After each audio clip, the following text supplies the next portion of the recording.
Bud. Yes. Nah, emang enak nih kalau dijeda nggak ada rekaman sama lu selama 1 minggu aja. Lega.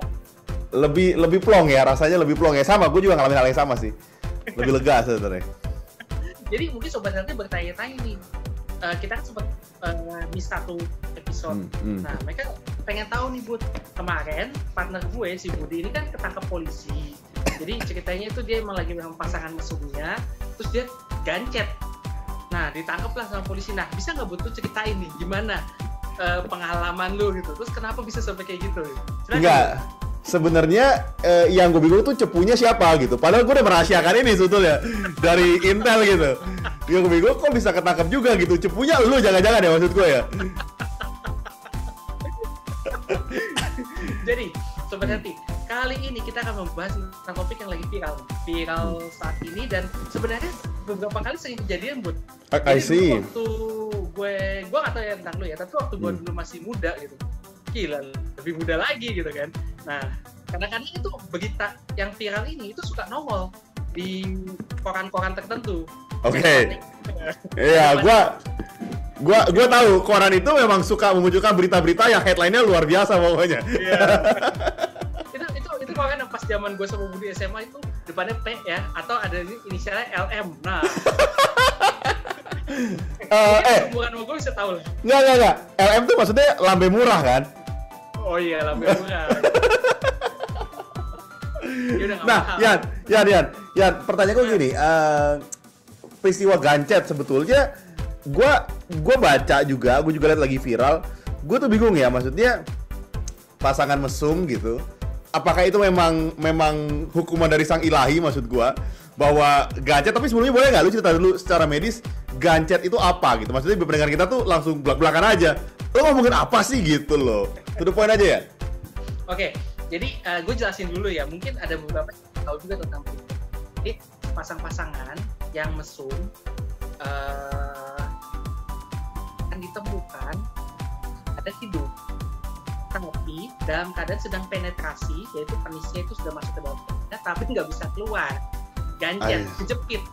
Nah, dan itu perlu bantuan orang untuk bisa dipisahkan, gitu. Gila juga ya. Nggak, gue harus kebayangin kondisi gue sama bini gue dong. Lagi enak-enak gitu, tapi jadi nggak enak, jadi nggak bisa keluar. Jadi gue jadi gimana ya rasanya? Terus. Nah, sebenarnya kan ini peristiwa yang ya mungkin unusual gitu, nggak biasa gitu. Tapi banyak yang kaitannya dengan supranatural, dengan mistis. I see. Nah, sesuai dengan topik kita nih, mistis atau medis. Penjelasan dari gue, jadi ada suatu kondisi apa ya, kita sebut dengan keluhannya adalah vaginismus. Oke. Nah, itu jadi kondisi di mana vagina itu kan bentuk otot ya, Bud ya. Makanya dia bisa melebar pada saat melahirkan. Nah, ototnya itu kejang. Oke. Nah, sehingga pada saat ada sesuatu yang masuk di dalamnya, misalnya penis, nah dia masuk ke dalamnya dan dia kejang, maka penis itu akan terkunci, nggak bisa keluar. Yan, sorry, gua tanya sebentar. Berarti kan ketika dia kejang terkunci, berarti kan penisnya sakit juga kan, kejepit gitu sampai nggak bisa lu tarik. Ya iya. Lu kayak enak posisi kayak gitu. Iya, itu kan parah banget ya, oke. Nah, kondisi ini sendiri ada istilahnya juga, Bud. Dalam dunia medis kita sebut dengan nama penis captivus. Oke, penis captivus, oke. Captivus dari kata captive, ketangkep. Jadi penis yang ketangkep. Gitu. Jadi sebenarnya kondisi ini bisa dijelaskan secara medis. I see. Jadi sebetulnya bukan hukuman sang ilahi ya, maksud gue pikir memang ini pasangan mesum kan, jadi memang harus mendapatkan hukuman yang setimpal sebetulnya, biar dia bertobat gitu loh maksud gue. Udahlah Bud, ngaku aja lah Bud, berapa lama lu di sel kemarin? Ini cepunya siapa ini kemarin ini kejadiannya sebetulnya. Yan, tapi pertanyaan gue begini, apa yang menyebabkan hal itu terjadi? Maksud gue gini, sebagai pasangan sudah menikah, mungkin teman-teman yang sudah menikah juga gitu tahu bahwa ketika berhubungan intim itu banyak butuh faktor psikologis, mungkin istirahat cukup dan segala macam gitu. Maksud gue, vaginismus ini kondisinya terjadi karena apa? Apakah memang penyakit? Apakah memang kondisi psikis dia yang sedang tidak sehat aja atau apa sebetulnya? Itu sih yang gue pengen tahu. Bagian besar psikologis Bu. Jadi benar kata lu. Tumben nih si Budi benar. Jadi Jadi benar kata-kata dia, kalau misalnya pada saat suatu hubungan seks yang nyaman itu biasanya adalah dalam kondisi yang enak gitu loh. Sesama yang cowoknya dan ceweknya itu kondisi sama-sama nyaman, sama-sama rileks, sama-sama pengen. Nah makanya kan kenapa kita sering lihat beritanya pasangan gencet ini adalah kalau bisa pada pasangan yang mungkin mesum, pasangan yang tidak sah, pasangan yang selingkuh. Bisa karena buru-buru. Mereka panik kan, buru-buru gitu ya. Bisa jadi karena memang ada beban psikologis pada si perempuan. I see. Gitu. Jadi begitu dia ada beban psikologis, entah itu rasa takut, entah itu rasa takut ketahuan atau merasa bersalah, atau simpel aja ya, mungkin itu seksnya itu bisa menyebabkan I see. Makanya kenapa jadinya hubungannya kok kesannya seperti ada hukuman gitu loh. Kesannya kena supernatural. Kenapa kenanya cuma ke pasangan-pasangan yang nggak sah? Nah karena memang ada beban psikologis di sana. Oh, oke. Yan, pertanyaan gue begini, apakah selain psikologis ada faktor lainnya untuk vaginismus gitu? Entah dia penyakit turunan kah, atau ada kondisi tertentu gitu, selain psikologis? Kalau faktor lainnya sih bisa aja sih ya, tapi jarang banget tuh. Jadi yang paling utama itu psikologis, dari beban pikiran, dan jangan lupa juga ada faktor lainnya yaitu trauma. Oh, I see. Trauma ini jadi kayak gini bro. Lu tau dong mitos atau apa kata-kata kalau misalnya seks pertama itu pasti sakit buat perempuan.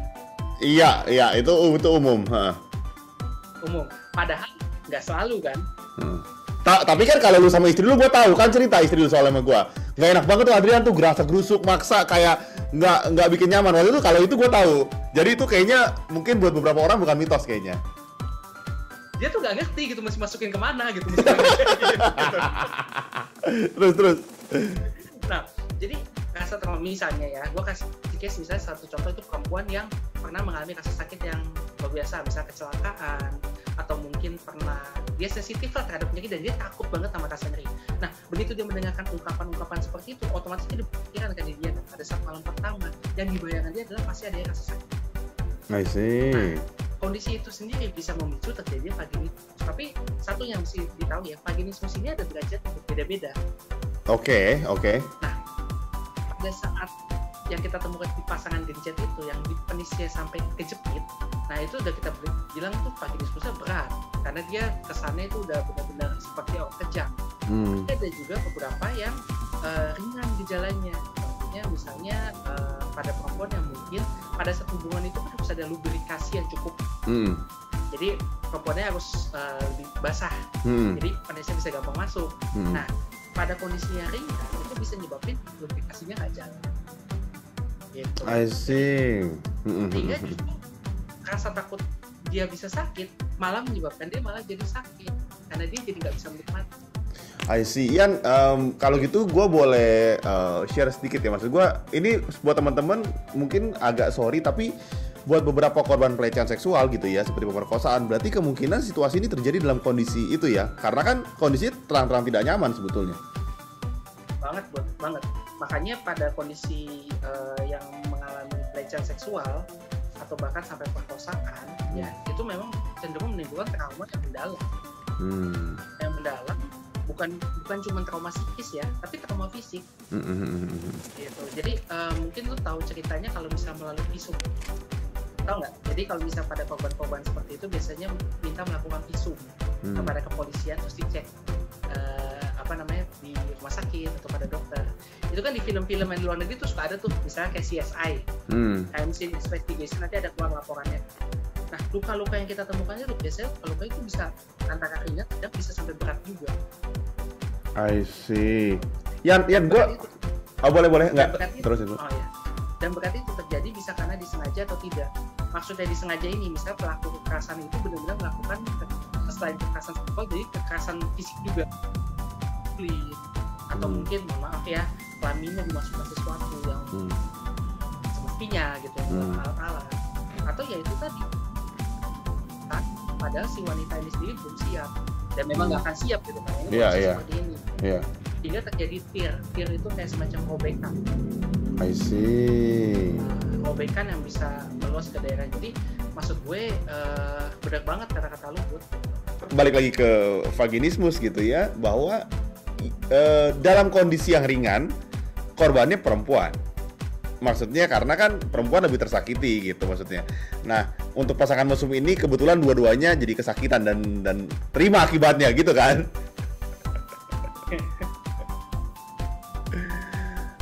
Yan, pertanyaan gue gini, apakah berarti vaginismus itu tidak bisa diobati? Maksud gue, itu adalah kondisi psikis kan, berarti dia harus memperbaiki mentalnya mungkin dengan psikolog, dengan psikiater untuk bisa memperbaiki emosinya, bukan dengan obat-obatan berarti ya?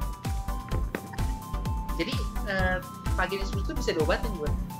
Okay. Jadi contohnya terapinya misalnya nih ya, kalau misal dalam keadaan benar-benar gancet nih, mau dipisahinnya gimana kan nggak mungkin kan, kalau kita cuma pakai psikis doang. Ya. Nah, jadi bisa diberikan obat semacam pelumpuh otot, macam kayak botox, tau nggak? Nggak tahu. Suntik botox. Yang kalau misal pada cewek-cewek disuntik botox buat mengurangi kerutan, biar kelihatan muda. Oh, I see. Oke. Nah, botox itu kan sifatnya pelemas otot. Jadi diharapkan itu otot-otot yang tegang, yang kejang, yang menjepit itu bisa lebih lemas, jadi bisa copot. Itu pada kondisi yang butuh cepatnya. Nah, kalau yang kondisi lain, misalnya nih, contohnya, lu tahu pelumas nggak? Pelumas buatan, pelumas sintetik. Oli kan? Oli ya. Oli maksudnya kan? Jadi gel buatan, lubrikan buatan itu digunakan untuk biar seksnya lebih nyaman gitu. Itu bisa dipakai juga. Bahkan ada yang kadang-kadang lubrikan itu ditambahkan dengan semacam anestetik buat menghilangkan rasa sakit. Oh, I see. Gitu. Nah, dan terakhir sesuai kata-kata lu, yaitu terapi psikologi. Bisa dengan psiko behavior atau juga sexual behavior. Gitu. I see. Kayaknya setelah dengar dari lu, mungkin gua dan Mendy butuh ke psikolog dan psikiater kali ya. Sebenarnya untuk ngobrol-ngobrol aja, bukan untuk masalah vaginismus, bukan. Cuma untuk sharing lah apa yang mesti kita lakukan sebagai pasangan gitu kayaknya sih. Iya dong. Gue sama Sobat Healthy percaya. Ya, oke. Ada yang mau tambahin lagi nggak soal vaginismus? Maksud gue gini, supaya gue nggak mau, atau kita bahkan nggak mau di Healthy Hacks orang-orang yang menderita vaginismus merasa gila, ternyata gue terkutuk hidupnya gitu. Padahal mungkin mereka bukan pasangan mesum gitu ya. Mereka mungkin suami istri, istrinya tidak pernah nyaman gitu. Mereka selalu merasa terkutuk, merasa enggak, ini padahal sebetulnya bukan. Boleh nggak lu kasih masukan lu gitu? Oke. Bud, tenang aja ya. Lu tuh nggak terkutuk kok. Bukan gua, ke pendengar kita ini. Oke. Jadi sebenarnya kita sering bahas kalau misalnya disfungsi seksual itu banyak jenisnya, bisa terjadi pada siapa aja, dan walaupun yang terkenal hanya pada pria, ya kan, disfungsi seksual pada pria itu kan banyak jenisnya dan terkenal banget tuh, tapi pada wanita juga ada gitu.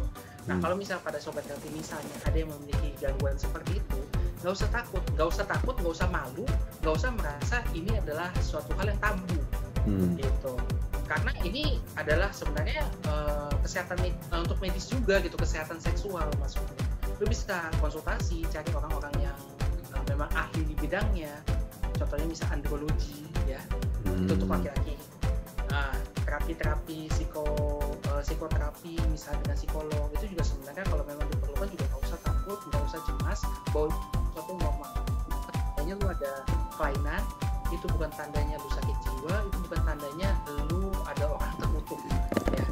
Lu cuma orang normal yang butuh bantuan. I see.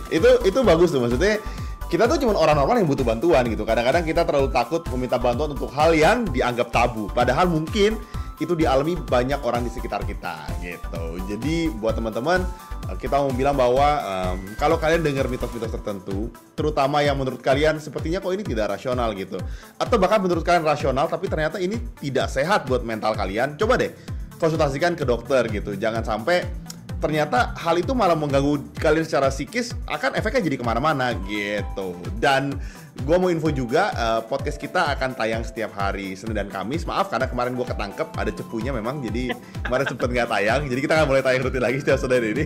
Jadi kita juga setiap weekend rencananya akan ada IG live, tapi mungkin kita masih reschedule dengan beberapa kesibukan yang lain gitu. Jadi kalian tetap tunggu aja. Adrian, ada tambahan lagi? Itu aja. Sampai kita ketemu di episode selanjutnya. Stay healthy, stay alive. Bye-bye.